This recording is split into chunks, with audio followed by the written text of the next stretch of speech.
I hope you guys had a glorious weekend. If you're one of my fellow Americans, hopefully you celebrated our Independence Day, which was on Sunday, July 4th. That's my main segment for the day, is talking about July 4th, what America means to me, what it should mean to some people and doesn't. New York Times did an article about how the flag is basically, you should be ashamed to wave it around. People are being confused as um, conservatives because they're waving the flag. People don't want to. If you have a flag, then people just don't want to associate with you because you're obviously a conservative, Republican, or if you're wearing a mask or not, you're either a Democrat or a Republican because of that. They're dividing everything. And the American flag is at the forefront of one of their, I mean, not even just the American flag, just the idea of America, America itself, our Independence Day, right? And it's insulting. It's offensive to all the veterans that have fought for us and our founding fathers that laid the groundwork to have a free country for these people to say what they want, to do what they want. It's ridiculous. Let's just, let's just dive right into it. Look at this. Look at this article. This is what sparked it all. I mean, no, there's plenty more, and I'm going to show you guys some of the other stuff. It's ridiculous. A 4th of July symbol of unity that may no longer unite. So the American flag, right? It's all of us together. The United States. All right, each state has the power in its own, and we are united, and united we are strong. Same goes for people, right? You realize they're trying to divide us, right? I'm sick of this. Critical race theory, right? It's teaching that different races are treated differently because inherently deep down inside of us that's what we do, and instead of teaching that we're all the same people and we're all human beings as it should be, because we are all human beings. We all have feelings, we all bleed the same color, we all have pain, we all feel joy, right? The American flag, to me, is the embodiment of that we are all one. Unity. E pluribus unum. Out of many, one. Right? That's what we want. We need unity. But here they're saying, look, it basically tells the story. I'll just sum it up for you. It tells a story about a farmer. He's not a conservative, right? He has some left-leaning views, and he sells his goods at a farmer's market. And I guess because of the truck that he uses has a big, huge American flag on the side. Oh, you can see it here, actually. This is the picture of it, right? And he said that he was talking to a customer, and the customer and some of his political views came out. And actually, you know what? I wanna read this. She goes, "Oh, woo! I wasn't so sure about you. I thought you were some flag waving something or other." That's why she was apprehensive of interacting with me. Flag waving something or other. You mean patriot? You mean American supporters? Someone who loves their country because it's awesome? That's right, America's awesome. It is. There's no denying that. But, you look at it, all these people, I mean, man, the rest of this article, it's the New York Times, okay? I'm not going to read this article is ridiculous. It's, of course, starts talking about the Capitol riot, the assault on the Capitol on the 6th. They literally, they throw that in anytime they can. I'm just going to move on because there's so many different examples of this BS going on. Here's another example. Lakota man. Hey, America. F you for desecrating our sacred mountain, which is, of course, Mount Rushmore, also known as the Black Hills, which is interesting, though, because here's from the redheaded libertarian. Shout out to Josie. She's great. Very smart, very in tune with the political history of America.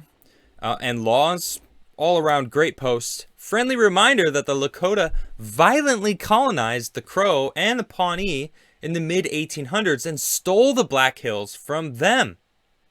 Huh. So they stole the hills about 100 years before we took them. Huh. The region has been inhabited by Native Americans for almost 10,000 years. The Arikara arrived in the Black Hills by 1500 AD, followed by the Cheyenne, the Crow, the Kiowa, and the Pawnee. However, when the Lakota tribe arrived in the 18th century, they drove out the other tribes and claimed the land for themselves. The land soon became sacred to the Lakota Sioux, who called them the Paha Sapa, which meant the hills that are black. So wait a minute. Did they become sacred and then now you're using it as a scapegoat to just be angry at America? Because that's what they're using. They're using anything they can to maintain this anger, this hatred for America, right? Look, I get it. We did take the land from the Native Americans. There's no denying that, right? And also, we did have slaves in this country. Yeah, that exists. It existed in our past. All right, so what do you suppose we do now? Oh, reparations? You know, my family was slaves. My dad and I had a conversation recently about how follow my lineage up back into Germania, and my family was slaves. Should I seek reparations? No, because I work hard for my life today, right now. And that's what we should do. And that's what America offers us as Americans. Freaking Cory Bush. Check this out. When they say that the 4th of July is about American freedom, remember this. The freedom they're referring to is for white people. White people, she says. Cory Bush. Who's Cory Bush again? She's a congresswoman making laws in this country. A congresswoman. This land is stolen land and black people still aren't free. You're a congresswoman. She's a congresswoman. She's helping making laws in this country. We had a black president, a VP, a justice, name something, congressman, whatever.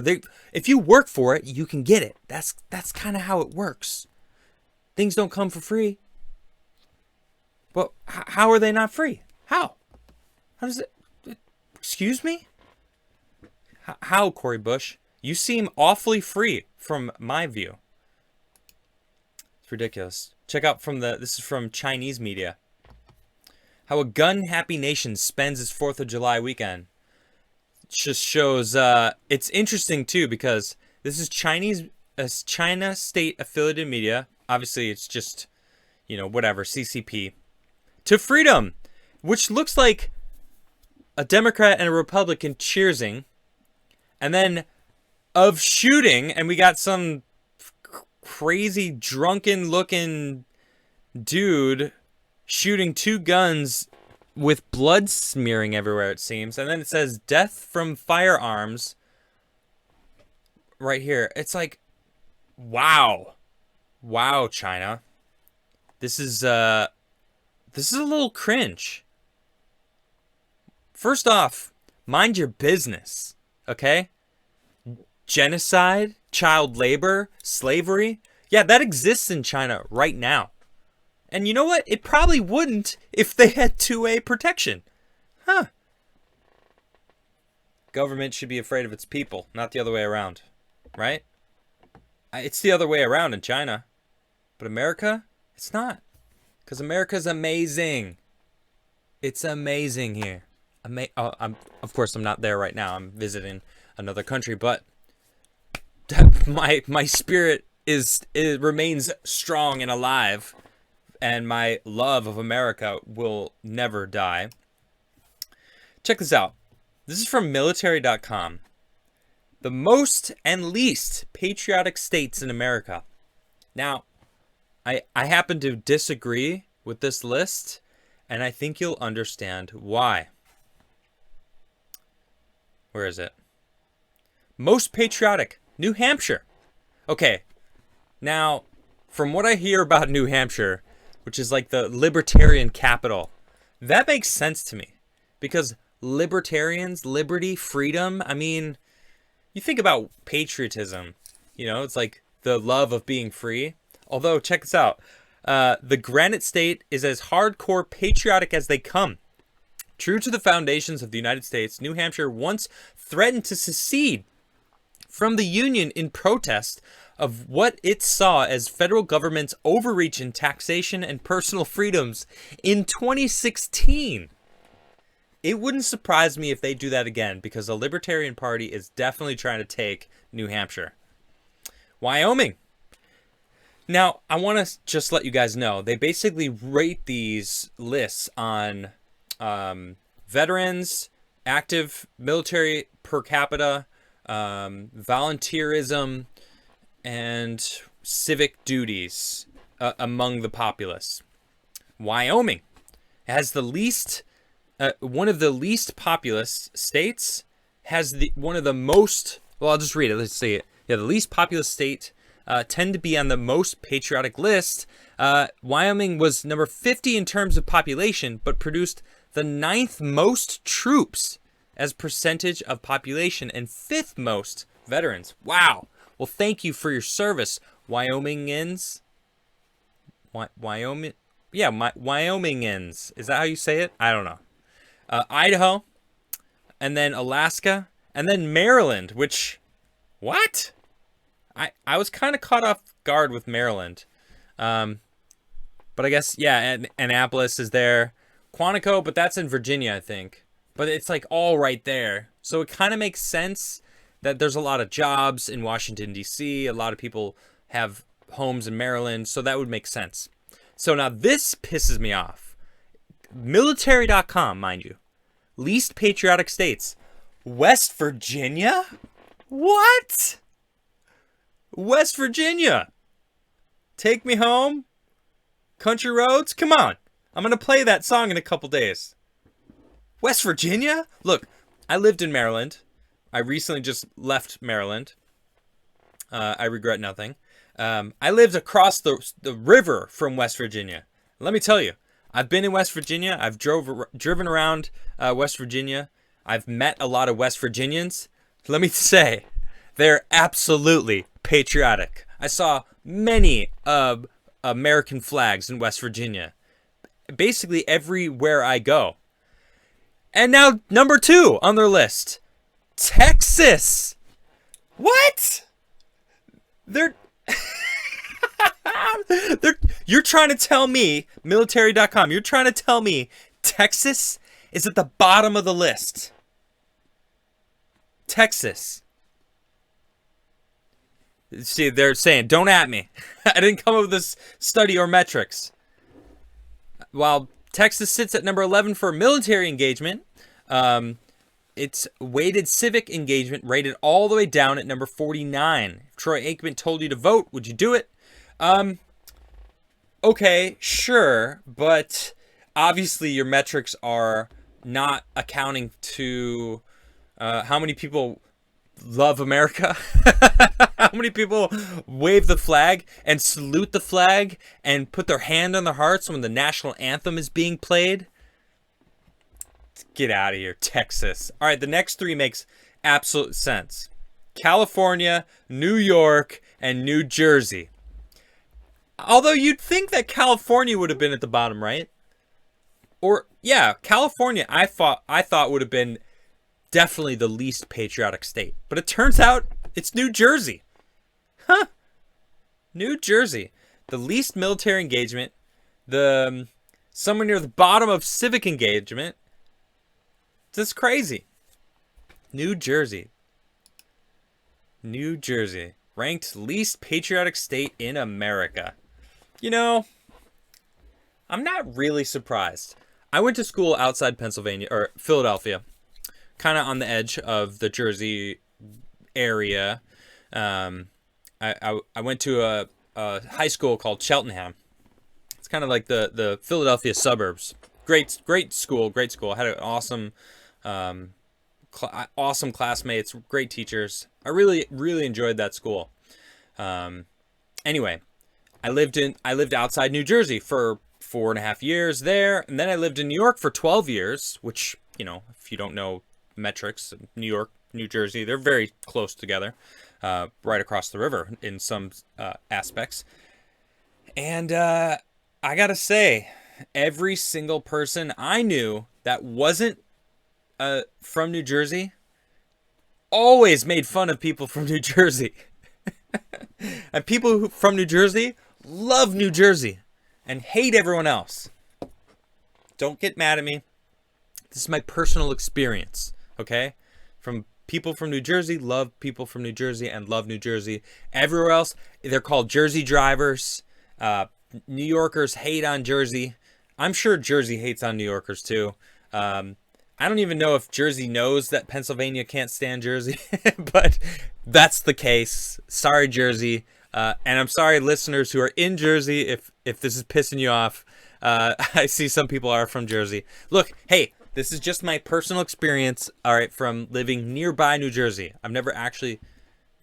Dang, I did live in New Jersey, didn't I? When I first moved to do the Timcast IRL show, it was in New Jersey. Dang it, I actually lived in New Jersey. Oh, you know what? I didn't, because I never changed my address.